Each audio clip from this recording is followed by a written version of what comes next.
एक गांव में एक जहरीला सर्प रहता था, जो गांव वालों के लिए बहुत बड़ी समस्या बन गया था। वह सर्प किसी को भी काट लेता था और उसकी वजह से गांव के लोग हमेशा भय में रहते थे। एक दिन भगवान बुद्ध का एक शिष्य उस गांव में प्रवचन देने आए। उसने देखा कि गांव वाले सर्प से बहुत परेशान हैं, तो उसने सर्प से मिलने का निश्चय किए। साधु ने सर्प से कहा, तुम्हारी इस हिंसक प्रवृत्ति से लोग भयभीत हैं, और तुम भी इस क्रोध और हिंसा में अपना जीवन व्यर्थ कर रहे। हिंसा का त्याग करो और शांतिपूर्ण जीवन जियो। सर्प ने साधु की बात मानी और अहिंसा का पालन करने का प्रण लिए। उसने कसम खाई कि अब वह किसी को भी नुकसान नहीं पहुंचाएगा। कुछ समय बाद गांव वालों ने देखा कि सर्प अब किसी को नहीं काटता।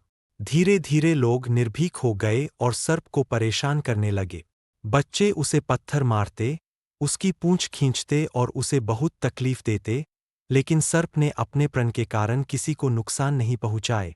एक दिन साधु पुनः गांव में आया और उसने सर्प की हालत देखी। सर्प बहुत कमजोर और घायल हो चुका था। साधु ने उससे पूछा, तुम इस हालत में क्यों हो?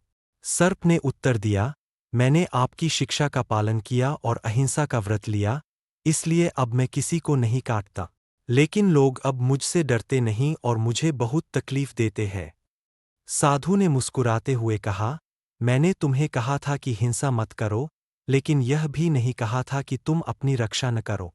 यदि लोग तुम्हें नुकसान पहुंचाने का प्रयास करें, तो उन्हें डराने के लिए फुफकार सकते हो, लेकिन काटने की जरूरत नहीं है। अहिंसा का मतलब यह नहीं कि तुम अपनी सुरक्षा भूल जा। इस कथा से हमें यह सीखने को मिलता है कि जीवन में अहिंसा और संयम महत्वपूर्ण है, लेकिन साथ ही यह भी आवश्यक है कि हम अपनी रक्षा करना भी सीखें।